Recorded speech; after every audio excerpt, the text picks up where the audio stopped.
మోడీ గారు సరెండర్ అయ్యారు మాట నిజమా? 2 గొలాంగిరీ చేయొద్దని పార్టీ నాయకులకు చెప్తున్నారు. 3 దేశం కోసం రాహుల్ ప్రధాని కావాలి అని అడగంగానే రేవంత్ రెడ్డి గారు అడిగితే ఆయన సరే ఎస్ అన్నారట. సో వీటి మీద మీ అభిప్రాయం ఏంటి? అందరికీ నమస్కారం అండి. ఇప్పుడు రాహుల్ గాంధీ ప్రధానమంత్రి అవడం అనేది పెద్ద కళ. 2004 నుంచి 2026 అంటే 22 సంవత్సరాల నుంచి ఆయన 2004, 9, 14, 19, 24 ఆయన మొదట్లో ఆయన వద్దన్నాడుగా. అంటే 5 సార్లు పోటీ చేసినారు, 5 సార్లు ప్రధానమంత్రిగా.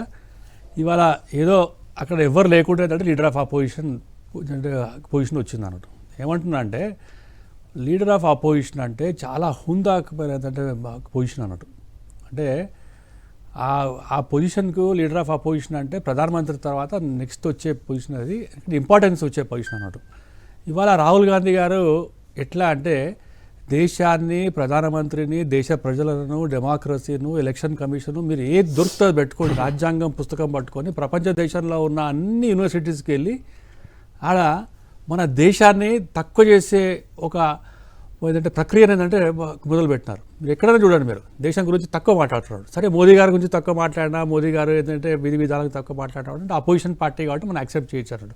బట్ రాజ్యాంగాన్ని పుస్తకం పెట్టుకొని భారతదేశాన్ని వదిలిపెట్టి వేరే దేశానికి పోయినప్పుడు రాజ్యాంగం గురించి మాట్లాడతాడు. ఇవాళ తెలంగాణలో మన ఏంటంటే భారతదేశంలో రాజ్యాంగం గురించి మాట్లాడాల్సిన అవసరం ఉంది. అదే పుస్తకం పెట్టుకుని ఏంటంటే వాళ్ళు ఏంటంటే రావచ్చు కదా. నేను ఏమంటున్నానంటే మోదీ గారు ఎందుకు సరెండర్ అవుతారు, అమెరికా దేశానికి ఎందుకు సరెండర్ అవుతారు? నిజంగా కనుక సరెండర్ అయితే 11 సంవత్సరాల నుంచి ఇంత అద్భుతంగా ఎవరు కూడా చేయరు. ఇవాళ మనం ఏంటంటే ప్రపంచంలో పట్టిన నెంబర్ 1 అగ్రగామిగా ఉన్నారు. కాంగ్రెస్ పార్టీలో ఉన్న వాళ్ళు, అపోజిషన్ పార్టీ వాళ్ళు ఉన్నారు. మనకు మోదీ కనుక లేకుంటే మన దేశ పరిస్థితి ఎట్లుంటుండే అన్నాడు. ఒక ఎగ్జాంపుల్ చెప్తానండి. ఇవాళ రాహుల్ గాంధీ గారు చైనాతో సత్సంబంధాలు చాలా ఉన్నాయి. బార్డర్ గురించి మాట్లాడినారు. ఎవరికి తెలియకుండా ఏంటంటే చైనాకు పోయి మధ్యన ఒక ఏంటంటే దేశంలో కూర్చొని పాకిస్తాన్లో చైనా ఒక గుండర్ పోర్ట్ అని చెప్పి కూడా అక్కడ డెవలప్ చేస్తున్నారు. దాంతో మనకు ఇబ్బంది అవుతుంది అన్నట్టు. ఈ సహసహకారాలు దేశం భద్రత అన్ని సెక్యూరిటీ అన్ని పక్కన పెట్టి రాహుల్ గాంధీ గారు పోయి మాట్లాడి వచ్చినారు.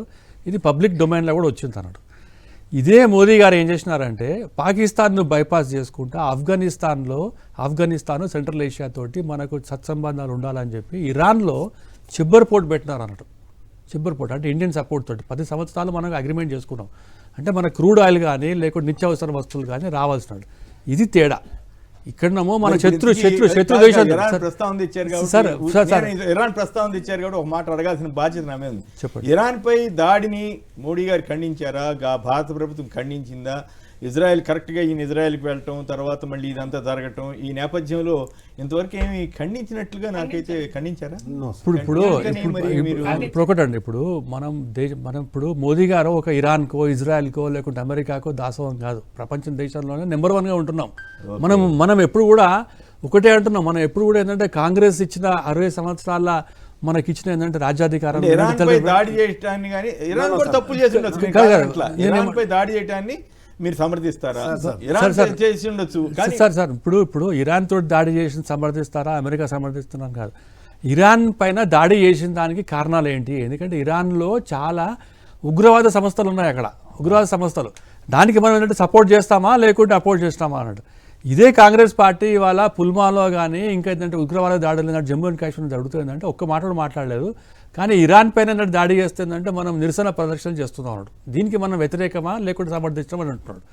ఏ యుద్ధమైనా ఏమైనా కూడా జరగద్దు, ఫస్ట్ శాంతియుతంగా పెట్టాలి, డిప్లొమాటిక్ ఛానల్స్లో సెటిల్మెంట్ కావాలి. అది మోదీ గారి లక్ష్యం. ఇవాళ మనం ఇజ్రాయెల్లో కానీ లేకుంటే మనం ఎవరికి సపోర్ట్ చేయమనం. అట్లా అంటే ఏంటంటే కాంగ్రెస్ పార్టీ అధికారంలో ఉన్నప్పుడు 93లో ఆ రోజు ఉన్న ఏంటంటే ప్రధానమంత్రి ఇజ్రాయెల్కి వెళ్ళి ఇజ్రాయెల్ తోటి మనం అగ్రిమెంట్ చేసుకొచ్చినాం. మనం ఇవాళ ఏంటంటే ఇజ్రాయెల్ సపోర్ట్ చేద్దామా లేకుంటే? అవునండి, అదే చెప్తున్నారు. ఎందుకంటే టెక్నాలజీ వల్ల అగ్రికల్చర్లో మనకు ఏంటంటే వ్యవసాయ ఉత్పత్తి రావాలని చెప్పి ఏదైతే మనం ఏంటంటే అక్కడ ఉన్న టెక్నాలజీ తీసుకొచ్చి మనం ఏంటంటే డెవలప్ చేసినాం అన్నట్టు. అటువంటి దాంట్లో మనం మాట్లాడాలి. కానీ వారికి సపోర్ట్ చేస్తున్నాడు. ఎవరికి సపోర్ట్ చేయరు. మనం నెంబర్ వన్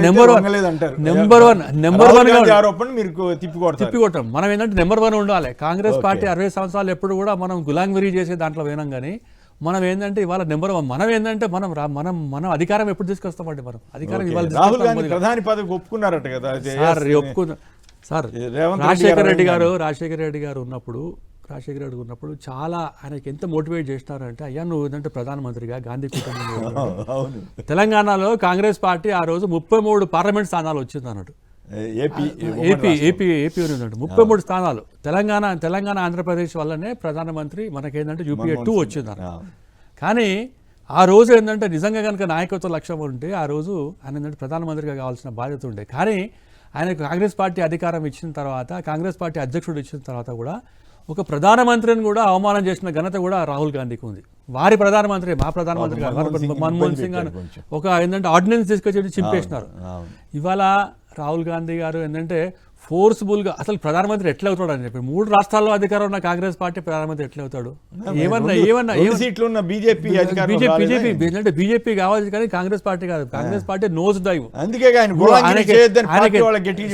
426 స్థానాలు ఉన్న ఏంటంటే కాంగ్రెస్ పార్టీ ఇవాళ 99 స్థానాలకు వచ్చినాయి అన్నట్టు. అంటే నోస్ డైవ్ అంటే ముక్కు పలిగేటట్టు కింద పడిపోయింది అన్నట్టు. కానీ భారతీయ జనతా పార్టీ 2 పార్టీలు ఉన్నారంటే ఇవాళ అధికారంలో వచ్చింది, అన్ని రాష్ట్రాల్లో అధికారంలో వస్తున్నారు. నేను ఏమంటున్నానంటే ఆ స్పోర్ట్స్ మెన్ స్పిరిట్ కానీ ఆ లీడర్షిప్ క్వాలిటీస్ కానీ రాహుల్ గాంధీకి లేదు. ఇవాళ రేవంత్ రెడ్డి గారు ఏంటంటే పదే ఏంటంటే నువ్వు ప్రధానమంత్రిగా అంటే రేవంత్ రెడ్డి గారు ఏమైనా ఇస్తారా? ప్రధానమంత్రి పోస్ట్ ఇస్తారా? 17 స్థానాలు గెలుస్తారా? తెలంగాణ గెలిచినా కూడా ఏంటంటే ప్రధానమంత్రి పోస్ట్ వస్తుందా? ఇవన్నీ ఊరికే ఏంటంటే ఊకదంపుడు ఉపన్యాసం చెప్తే వాళ్ళు వచ్చినారు. మేము ఒకటే అడుగుతున్నాం భారతీయ జనతా పార్టీ, రాహుల్ గాంధీ గారు చెబుతారా ఎవరికైనా గులాంగిరి చేయొద్దని ధైర్యంగా 100% చెప్తాం. మేము ఏం చెప్తామంటే మొన్ననే ఏంటంటే ట్రైనింగ్ క్లాసెస్ అయింది. ట్రైనింగ్ క్లాసెస్లో బిఎల్ సంతోష్ గారు మా ఆర్గనైజింగ్ జనరల్ సెక్రటరీ వచ్చినారంటే ఒక లీడర్ వెనుక ఉండొద్దు, మీరు ఎదగాలి పార్టీను. కమల్ ఏంటంటే కమల్ గురించి మాట్లాడండి, భారతీయ జనతా పార్టీ గురించి మాట్లాడండి, లీడర్షిప్ మీద లీడర్స్ ఎవరికి గులాంగిరి చేయొద్దు. కానీ ఇవాళ రాహుల్ గాంధీ గారు ఇదే మాట చెప్తారు, గులాంగిరి చేయొద్దు అంటున్నారు. అంటే మీరు ఇవాళ లీడర్ ఆఫ్ అపోజిషన్ ఉన్నారు కదా, ఇంకోలోకి ఇవ్వండి. లేకుంటే ఏంటంటే మీరు ముగ్గురు మోడీ గారు 75 వచ్చింది. ఇప్పుడు వాళ్ళ ఇంట్లో ఏంటంటే ముగ్గురు ఏంటంటే పార్లమెంట్ సభ్యులు కావచ్చు, ఇంకో ఇంట్లో మాత్రం ఏంటంటే పార్లమెంట్ సభ్యులు కావచ్చు. ఆంధ్రాకి వచ్చి ఏమని తిట్టారు? ఏది లోకేష్ కా బాప్ హై వారసత్వం అని తిట్టారు. ఇప్పుడే ఉన్నారు లోకేష్ గొప్పవాడని మోడీ గారే అంటున్న పరిస్థితి తీసుకొచ్చుకున్నారు.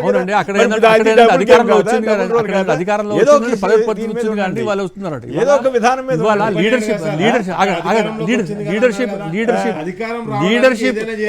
లీడర్షిప్ అనేది వారసత్వంలో రాదు.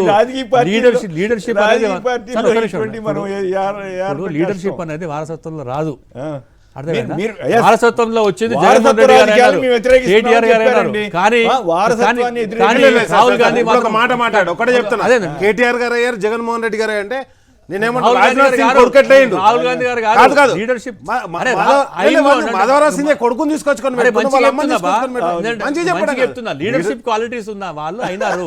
లీడర్షిప్ క్వాలిటీస్ ఉన్న మీతో పాటు లేనప్పుడేమో వారసత్వం కాదు. నా పాయింట్ ఏంటంటే మీతో పాటు లేనప్పుడేమో చంద్రబాబు గారిని తిట్టారా లేదా? వారసత్వం తీసుకొస్తున్నారు కొడుకు కోసమని. మళ్ళీ అదే తర్వాత అధికారం కలిసిన తర్వాత ప్రత్యేకమైన విందులు కూడా ఇచ్చాడు కదా ప్రధానమంత్రి గారు. నేను ఏదో దానికి కట్టుబడి ఉండాలి కదా. ఇప్పుడు నాకేం ఇవ్వడానికి తప్పట్లా, కానీ కుటుంబ వారసత్వం ఉన్నా కూడా లీడర్షిప్ క్వాలిటీస్ ఉండాలి. రాహుల్ గాంధీకి లేదు, మొదటి గుర్తించలేదు, తర్వాత గుర్తించారా? లేదు, ముందే చెప్తున్నా. రవీంద్ర గారు నమస్కారం, మాట్లాడండి. నమస్తే సార్. చెప్పండి. మన మోడీ గారు మన ఇజ్రాయల్కి వెళ్ళారు కదా సార్. మొన్న ఇజ్రాయల్కి వెళ్ళి అక్కడ ఆయనకి అవార్డు తీసుకుని అక్కడ వెళ్ళి ఈ వార్ గురించి 2-3 వీక్స్ నుంచి ముందు నుంచి ప్లానింగ్ జరుగుతుందని అన్నారు. అది వేరే టాక్ సార్. అది అయితే ఈ విషయం మన మోడీకి తెలిస్తే ఎందుకు మాట్లాడట్లేదని చెప్పి ఇంటర్నేషనల్ వైడ్ గా మన మీద చాలా నెగిటివ్ ఇంపాక్ట్ అవుతుంది సార్. అది ఒకసారి అది చాలా ఇంపార్టెంట్ విషయం. అది మీకడ తెలుసు ఇంటర్నేషనల్ గా వస్తుందని మీకడ తెలుసు. కాదుగా ఇంకో రకంగా చూస్తే ఇప్పుడు రష్యా ఉక్రెయిన్ యుద్ధంలో కూడా మనం తటస్థంగానే ఉన్నాం కదా. ఇప్పుడు కూడా అట్లాగే మోడీ గారు తెలివిగా వ్యవహరిస్తున్నారని ఎందుకు అనుకోకూడదు? తటస్థగా లేదు సార్, తటస్థగా లేదు. ఇంకా ఇజ్రాయల్ కి సపోర్ట్ చేసి ఇండైరెక్ట్ గా మనం ఇరాక్ నుంచి ఇరాన్ కి మనకి మొదటి నుంచి కూడా మంచి సత్సంబంధాలు ఉన్నాయి.